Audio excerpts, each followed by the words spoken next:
Hello everyone, कैसे हैं आप। आज हम एससीईआरटी द्वारा दी जाने वाली कक्षा 5 हिंदी रीडिंग अभियान की वर्कशीट 43 हल करेंगे, जो कि 10 मार्च 2022 की है।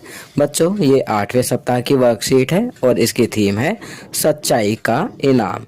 तो चलिए वर्कशीट हल करते हैं। नमस्ते प्यारे बच्चों, आशा करते हैं कि आप सभी स्वस्थ और खुश होंगे। बच्चों, आप सभी जानते हैं कि सच बोलना कितना ज़रूरी है।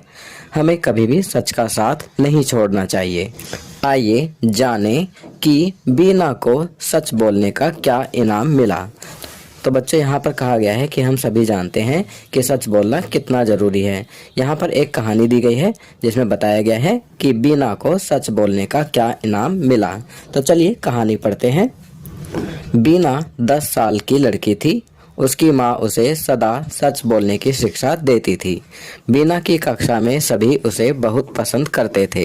एक दिन बीना और उसके दोस्त स्कूल में खेल रहे थे। खेलते हुए उन्हें स्कूल के गेट पर एक बटुआ मिला। उसमें बहुत सारे पैसे और ज़रूरी कागज़ थे। सभी दोस्तों ने सोचा कि वे उन पैसों से बहुत सी चीज़ें खरीद लेंगे। बीना के मन में भी कुछ लालच आ रहा था। उसे समझ नहीं आ रहा था कि क्या करें। 2 दिन बाद स्कूल में गणतंत्र दिवस पर विशेष समारोह था।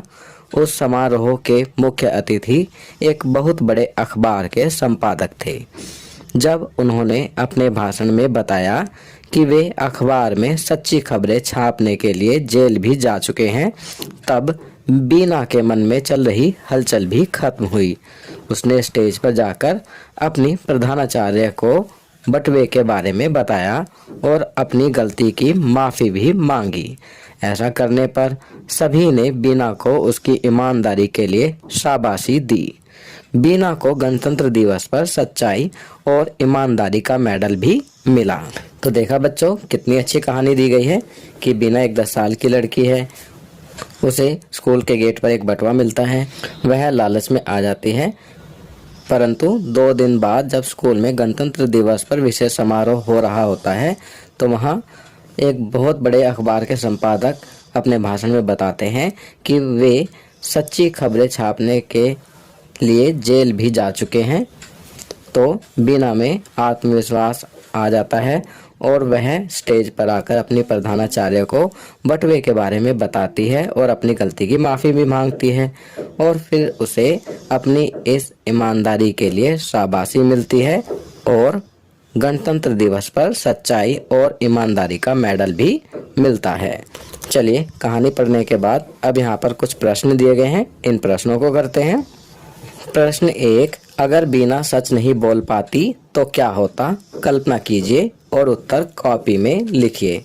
तो बच्चों, यहाँ पर आपको कल्पना करके लिखना है, अर्थात सोचकर उत्तर लिखना है कि अगर बीना सच नहीं बोल पाती तो क्या होता। आपकी सुविधा के लिए मैं यहाँ लिख रहा हूँ, अगर बीना सच नहीं बोल पाती तो उसे सच छुपाने की आदत लग सकती थी तथा उसे शाबाशी भी नहीं मिलती, ना ही उसे ईमानदारी का मेडल मिलता। प्रश्न 2, अगर आपको इनाम में 100 रुपये मिले तो आप उनका क्या इस्तेमाल करेंगे? तो बताइए बच्चों, आपको अगर 100 रुपये इनाम में मिले तो आप उनका क्या इस्तेमाल करेंगे? आपकी सुविधा के लिए मैं यहाँ लिख रहा हूँ, अगर मुझे इनाम में 100 रुपये मिले तो मैं उन्हें बचा कर रखूँगा और ज़रूरत पड़ने पर उनका इस्तेमाल करूँगा। चलिए अगला प्रश्न करते हैं।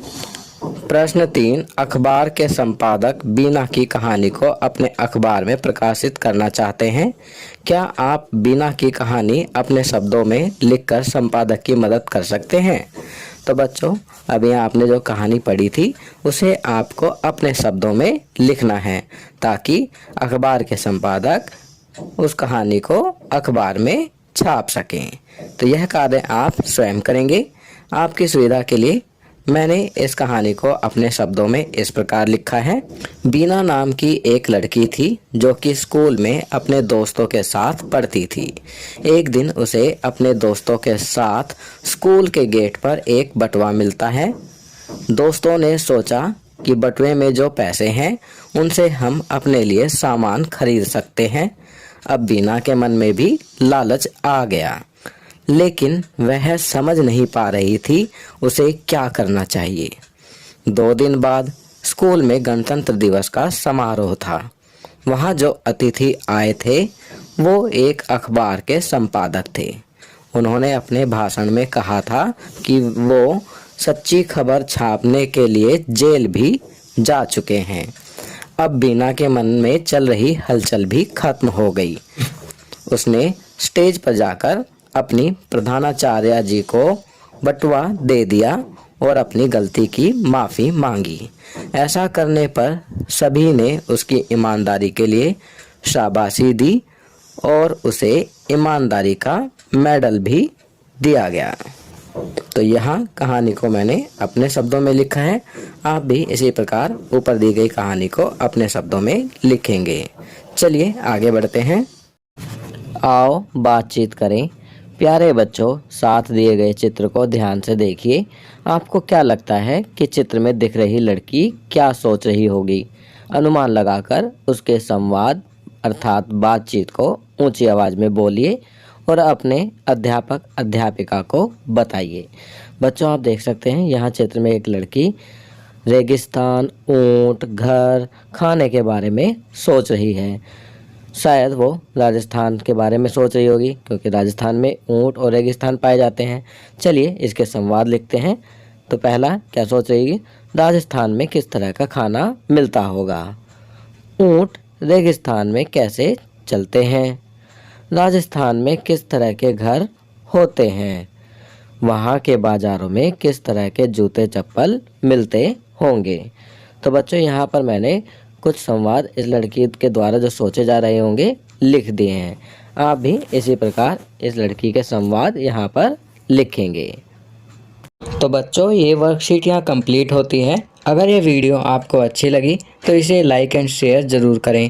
अन्य विषयों पर बने हमारे लेटेस्ट वीडियोस को देखने के लिए चैनल को सब्सक्राइब करना ना भूलें और देखते रहिए हमारा channel knowledge kingdom. Thank you.